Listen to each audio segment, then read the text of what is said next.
Assalamualaikum pemirsa dan para pendengar tercinta. Ini adalah kisah polisi yang berhasil tangkap bos agen penyalur TKI ke Kamboja. Ketika Kompol Arya mengendus praktik gelap di desa Karangjati, ia tak menyangka akan membongkar jaringan besar perdagangan manusia lintas negara. Penyelidikan membawa timnya pada Pak Karyo, agen TKI ilegal yang tanpa ampun mengirim pemudi desa ke Kamboja. Bagaimana kisah lengkapnya? Mari kita ikuti bersama.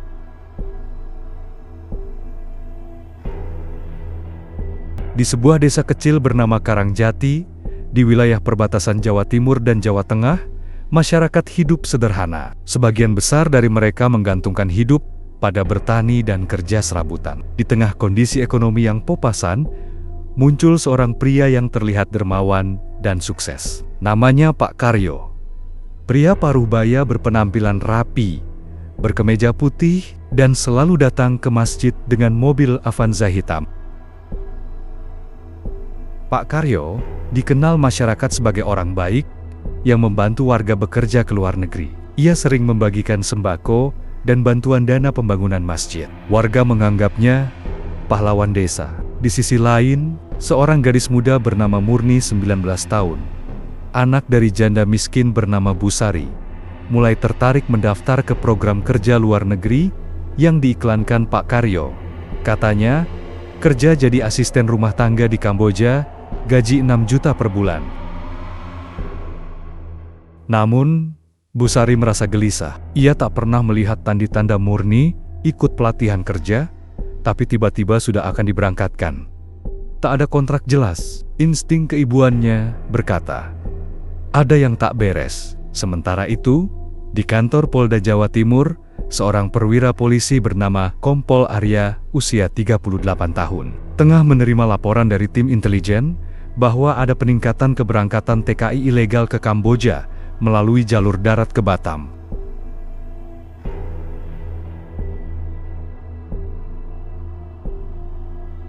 Satu malam di bulan April, suasana posko pengaduan Polda Jawa Timur mulai ramai. Seorang wanita tua, Bu Lastri, datang dengan langkah tergesa dan mata sembab. Ia baru saja kehilangan kontak dengan anak gadisnya, Sinta, yang sudah 2 minggu lalu dijemput oleh agen untuk berangkat ke luar negeri. Katanya, kerja di restoran di Kamboja, tapi saya belum terima kabar apa-apa. Terakhir video call, Sinta bilang tempatnya gelap dan banyak orang dikurung. Pernyataan Bu Lastri membuat Kompol Arya langsung bergerak. Laporan seperti ini bukan pertama kali masuk, tapi kali ini berbeda. Ada bukti suara dan video pendek dari Sinta yang memperlihatkan ruangan penuh perempuan muda, tanpa jendela dan penjaga bersenjata di depan pintu. Dari keterangan Bu Lastri dan sejumlah laporan lainnya, muncul satu nama yang konsisten disebut sebagai pengurus keberangkatan, Pak Karyo. Di permukaan, ia terlihat bersih, tetapi polisi mulai mencium adanya modus sistematis. Calon TKI direkrut dari desa dengan janji manis. Tidak ada pelatihan resmi atau kontrak kerja legal. Dibawa lewat jalur darat menuju Medan atau Batam, lalu diselundupkan ke luar negeri. Kompol Arya segera membentuk tim kecil untuk menyelidiki kasus ini lebih dalam. Ia juga bekerja sama dengan imigrasi dan pihak Kementerian Ketenagakerjaan.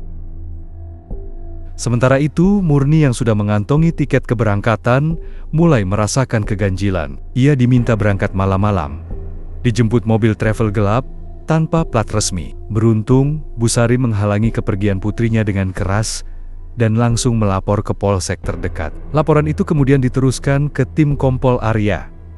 Nama Karyo makin jelas terhubung dengan jaringan gelap.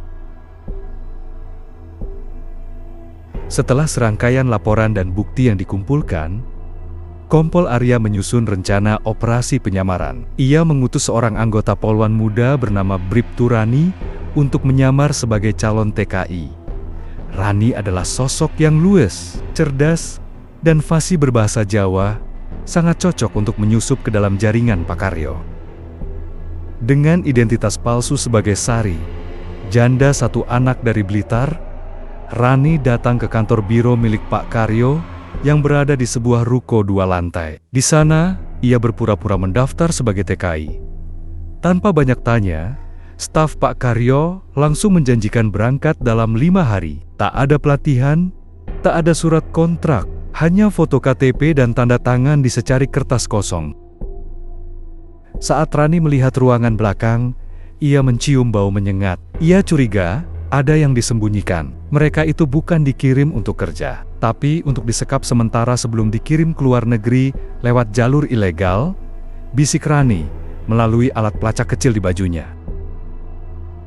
Hasil dari penyamaran ini membuat Kompol Arya yakin ini bukan agen kecil. Ini jaringan sindikat besar dengan koneksi ke Batam, Medan, dan bahkan Kamboja. Mereka memanfaatkan celah hukum, aparat yang lemah, dan ketidaktahuan warga desa. Setelah Bribtu Rani hampir diberangkatkan melalui travel malam dari Malang menuju Batam, Kompol Arya memutuskan untuk menghentikan skenario. Tim polisi yang menyamar sebagai sopir travel menggiring kendaraan ke lokasi aman. Begitu cukup bukti terkumpul, Kompol Arya memutuskan untuk menyusun penangkapan resmi terhadap Pak Karyo dalam waktu 3 hari. Pagi itu di Desa Karangjati, suasana seperti biasa tenang dan damai. Tapi tak ada yang menyangka bahwa hari itu akan menjadi hari yang mengubah segalanya. Kompol Arya dan timnya bergerak cepat. Berdasarkan hasil penyelidikan, pengiriman beser-bisaren akan dilakukan sore nanti, termasuk Murni yang hampir ikut. Dan 5 gadis lainnya yang sedang diinapkan di sebuah rumah kosong dekat gudang milik Pak Karyo.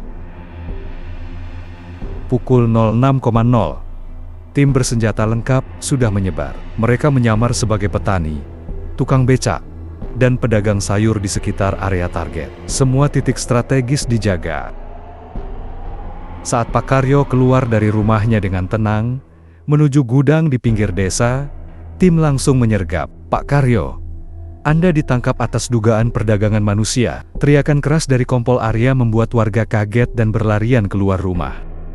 Pak Karyo terdiam. Wajahnya yang biasanya ramah berubah pucat pasi. Ia berusaha mengelak, tapi saat digiring masuk ke dalam gudang, terlihat jelas 6 gadis muda duduk di atas tikar dengan koper masing-masing. Ketakutan, dan salah satunya adalah Sinta, anak Bu Lastri yang sempat hilang kontak. Setelah diborgol dan dibawa ke mobil tahanan, wajah asli Pak Karyo terlihat jelas.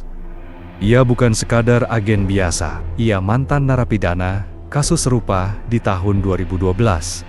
Dan kini membangun jaringan baru dengan modus yang lebih licik. "Saya cuma bantu orang cari kerja, Pak." Suara lirihnya tak menggugurkan bukti dan laporan yang menumpuk.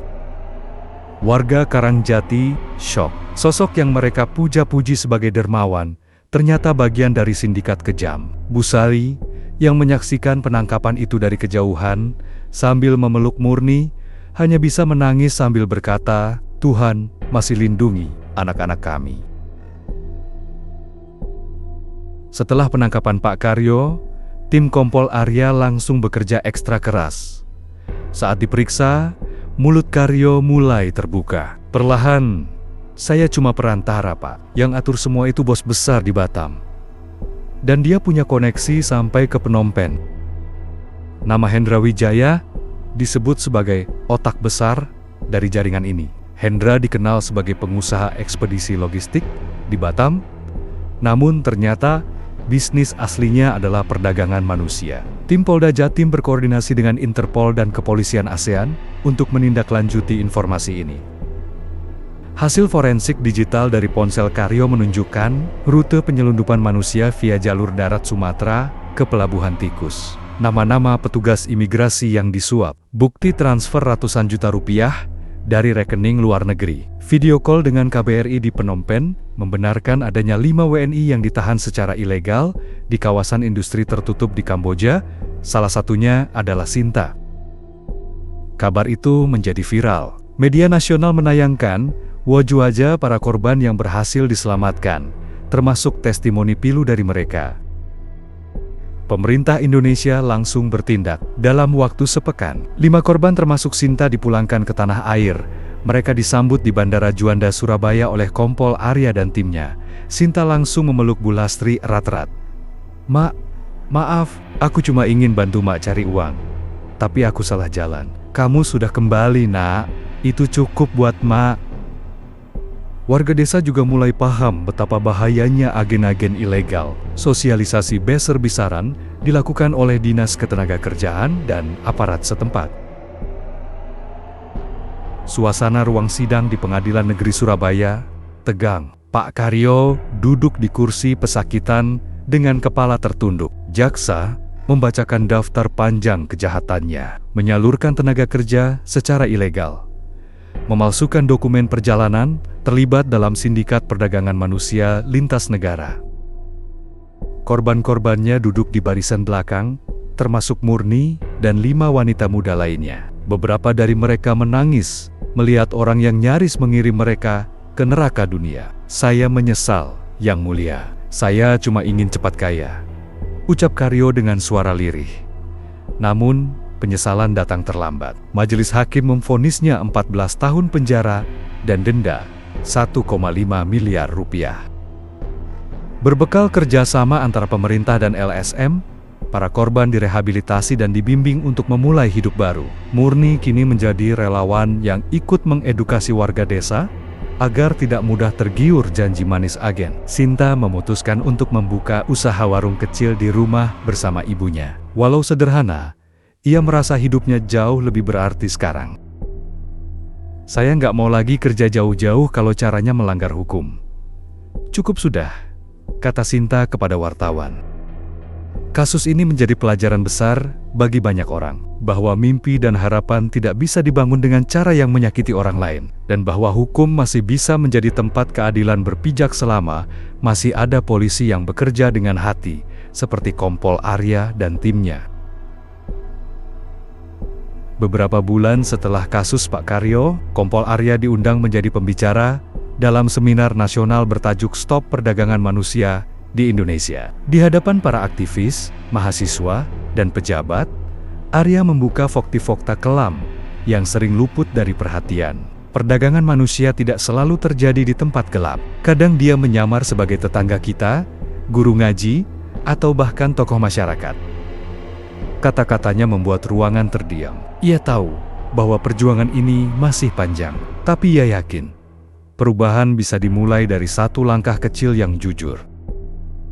Desa yang dulu sempat hampir menjadi ladang perbudakan, kini bertransformasi. Dengan bantuan LSM dan pemerintah, Karangjati membuka balai keterampilan wanita, tempat anak-anak muda belajar menjahit, memasak, dan membuat kerajinan. Sinta menjadi pengajar di sana.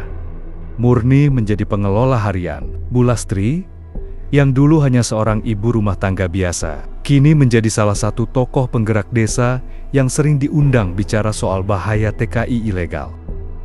Suatu malam, stasiun TV nasional menayangkan dokumenter khusus berjudul Mereka yang Selamat, Dari Gudang ke Harapan Baru. Dalam tayangan itu, wajah Sinta, Murni, dan bahkan Kompol Arya muncul sebagai simbol perubahan. Kami tidak ingin jadi korban selamanya.